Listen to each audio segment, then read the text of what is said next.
नमस्कार। सबसे बड़ा सवाल देख रहे हैं आप और मैं हूं आपके साथ दिव्या सिंह। एक तरफ लोकसभा चुनाव का रिजल्ट सामने आने के बाद तीसरी बार मोदी सरकार का आगमन हो रहा है। बीजेपी की अगुवाई में एनडीए सरकार बनने की तैयारियां शुरू हो गई हैं, तो दूसरी तरफ विपक्ष के नेता बौखला उठे हैं और ऐसी बातें कर रहे हैं जिसका कोई मतलब नहीं है।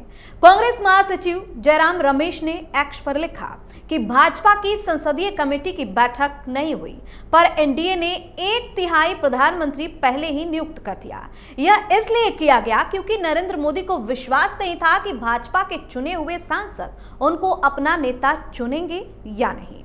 वहीं इंडिया ब्लॉक ने अब भी उम्मीद नहीं छोड़ी है। एन केन प्रकारेण इंडिया गठबंधन संभावनाओं की तलाश में जुटा है। पहले गठबंधन ने इस काम के लिए शरद पवार को लगाया था, लेकिन अब इसकी बागडोर पश्चिम बंगाल की सीएम ममता बनर्जी और अखिलेश यादव संभालते नजर आ रहे हैं। खबर है कि इन दोनों नेताओं ने उद्धव ठाकरे से मुलाकात की है और कुछ बड़ी प्लानिंग चल रही है।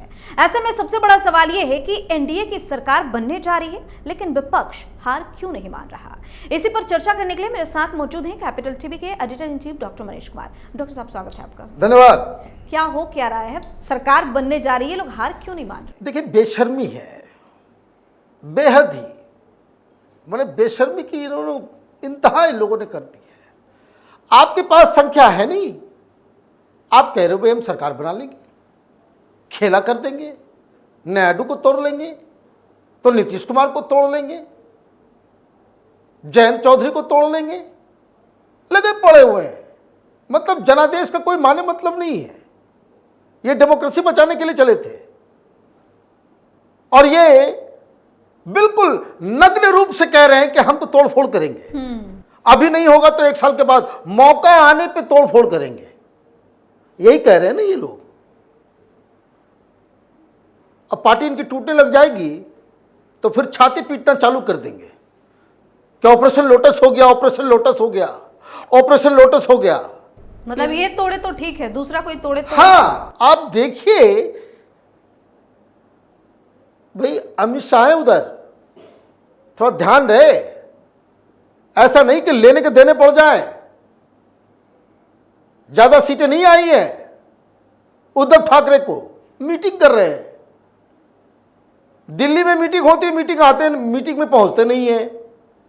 और वहां कल जो है वो मीटिंग चल रही थी, अखिलेश यादव बंबई पहुंच गए, वहां आम आदमी पार्टी के लोग पहुंच रहे हैं, वहां पे ममता बनर्जी के 2 सिपहसालार पहुंचे हुए, अभिषेक बनर्जी और डेरेक ओब्रायन, वहां जाकर के गुपचुप मीटिंग कर रहे, प्रेस कॉन्फ्रेंस करके बता भी नहीं रहे भाई क्या कर रहे हो, क्या चल रहा है। 2 ही चीज हो सकता है, आदर तो आप अपने हिसाब से कवायद कर रहे हो जिसकी उम्मीद है नहीं, टूटने फूटने की कोई उम्मीद नहीं है, तो फिर क्या चल रहा है? आपस में सिर्फ टवल कि उद्धव ठाकरे को बना दिया जाए INDIA का कन्वीनर, ममता बनर्जी को बना दिया जाए कांग्रेस पार्टी का कन्वीनर नहीं होगा। यही हो रहा है ना। मतलब घर के अंदर आग लगी हुई है और बाहर जो है डिस्को डांस कर रहे हैं ये लोग, मीडिया में आकर के तमाशा हो रहा है। एक दूसरे के मैसेज का रिप्लाई नहीं कर रहे, लेकिन सरकार बनाएगी। हाँ भाई, आपने सही याद दिलाया। ममता बनर्जी तो बहुत नाराज इस बात के लिए थी कि राहुल गांधी ने रिस्पॉन्ड नहीं किया। भाई क्यों रिस्पॉन्ड करें, आपने उनकी पार्टी को सफाया कर दिया। भाई हर जगह से चुनाव लड़ी ना, मैं कांग्रेस पार्टी वामपंथियों के साथ मिलके, सीटें नहीं आई तो भाई किसको दोष देंगे।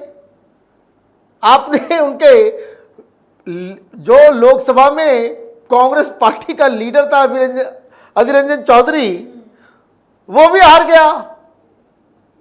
कहीं पूरी तरीके से आमूल चूल विनाश हो गया कांग्रेस पार्टी का बंगाल में। आपके मैसेज का रिस्पांस क्यों देंगे वो? ये जीत का हवा जो क्रिएट किया जा रहा है। अब क्या चल रहा है, तो पहले 2-3 चीजें मैं शुरू से कह रहा हूं। एक शब्द, दे आर बैड लूजर्स।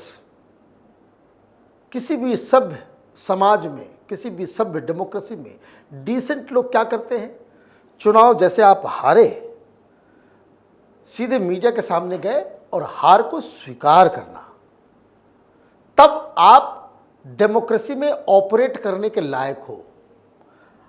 जो पार्टी, जो नेता, जो गठबंधन जनादेश को नकार दे, इसका मतलब है कि उनको तो पब्लिक के ऊपर भरोसा ही नहीं है। पब्लिक ने कहा है कि विपक्ष की भूमिका में रहो, प्रधानमंत्री ठीक है, इससे बेहतर प्रधानमंत्री देश को नहीं मिलेगा, इसलिए हम लोग चाहते हैं कि वो प्रधानमंत्री बना रहे। और 10 साल से तुम लोग जो चो रो रहे थे कि विपक्ष कमजोर है, विपक्ष कमजोर है, विपक्ष कमजोर है, तो जनता ने आवाज सुन ली, कहा अच्छा ठीक है, कमजोर हो, विपक्ष में ही रहो, लेकिन थोड़ा मजबूत कर देते हैं। यही हुआ है ना। देश की इस जनादेश में कोई कंफ्यूजन नहीं है। देश की जनता ने कहा कि भाई मरेगा तो मोदी, प्रधानमंत्री मोदी ही रहेंगे। तुम जो रो रहे थे, विधवा विलाप कर रहे थे 10 साल से कि एक मजबूत विपक्ष होना जरूरी है, लो भर कर दिया मजबूत, हो गए मजबूत ना। अब विपक्ष की भूमिका निभा के दिखाना, तब समझ में आएगा। कोई होना जाना कुछ है नहीं आप लोगों से। अभी आप देखते जाइए, अभी शपथ ग्रहण हुआ नहीं, आम आदमी पार्टी ने कहा कि भाई भगाओ कांग्रेस पार्टी को, नहीं हमारा कोई गठबंधन। कांग्रेस ने भी तो बोल दिया, और इस वजह से कांग्रेस ने भी कह दिया कि हमसे बहुत बड़ी गलती हो गई कि इन चिंटुओं को अपने सिर पे हमने बिठा लिया, इससे बेहतर होता कि अगले लड़ते चुनाव। उधर अभी आप देखते जाइए, अभी कहां कहां चुनाव है। अभी झारखंड में चुनाव है, मध्य प्रदेश में चुनाव है, बिहार में चुनाव है, यूपी थोड़ा देर से आएगा, हरियाणा में चुनाव है। देखिए भाई गठबंधन क्या करता है। इंडी गठबंधन होता है, वहाँ सब लोग जो है कांग्रेस पार्टी को वहाँ से साफ करेंगे कि भाई हटो यहाँ से। अभी महाराष्ट्र में तो मामला फंस गया है ना, मीटिंग क्यों हो रही है? कांग्रेस के ऊपर दबाव डालने के लिए। दबाव क्यों? 288 सीट है। पिछली बार ये तो उद्धव ठाकरे प्रधानमंत्री मोदी का फोटो लगा करके चुनाव लड़ रहे थे। अब इस बार सोनिया गांधी और राहुल गांधी का फोटो लगाना पड़ेगा, लेकिन सीटों का बंटवारा कैसे होगा? 288 सीट है। पिछली बार कांग्रेस लड़ी थी 125 पे, एनसीपी लड़ी थी 125 पे, और बाकी 38 सीट वो इस गठबंधन के बाकी के लोगों को दिया गया था। अब जो परफॉर्मेंस है, उद्धव ठाकरे तो लड़ झगड़ के 21 सीटों पे लड़ लिए, सीटें आई 9। कांग्रेस पार्टी का स्ट्राइक रेट ऐसा है, लड़े वो 17 पे और जीत के आए 13। एनसीपी का स्ट्राइक रेट और भी बेहतर, लड़े वो 10, जीत गए 8। तो अब आप ये बताइए, कॉमन सेंस लगाइए कि जब ये परफॉर्मेंस है आपका, तो इस 288 में अगर आप बराबर बराबर भी चुनाव लड़ोगे तो वो एग्री करेगा?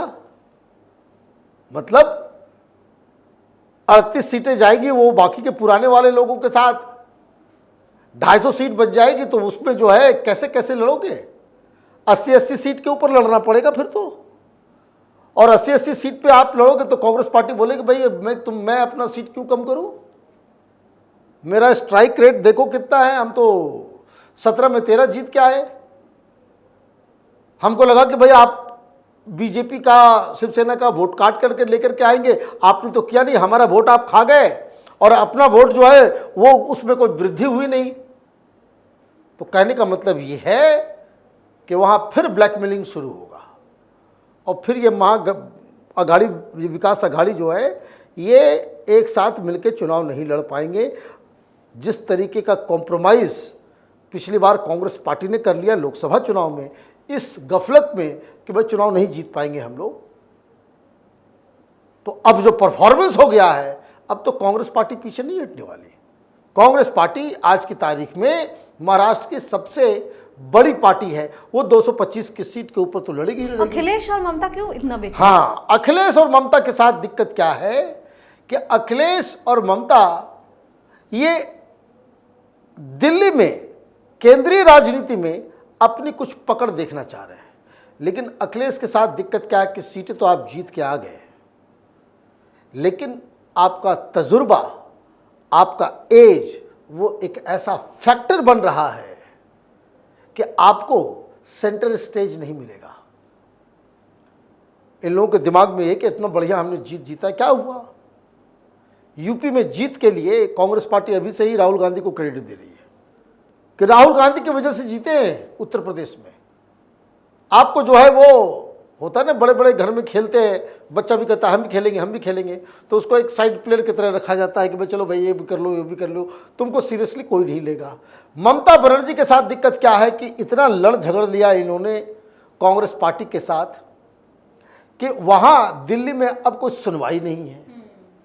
दिक्कत यह है कि ममता बनर्जी का कोई साख जो है वो चला नहीं।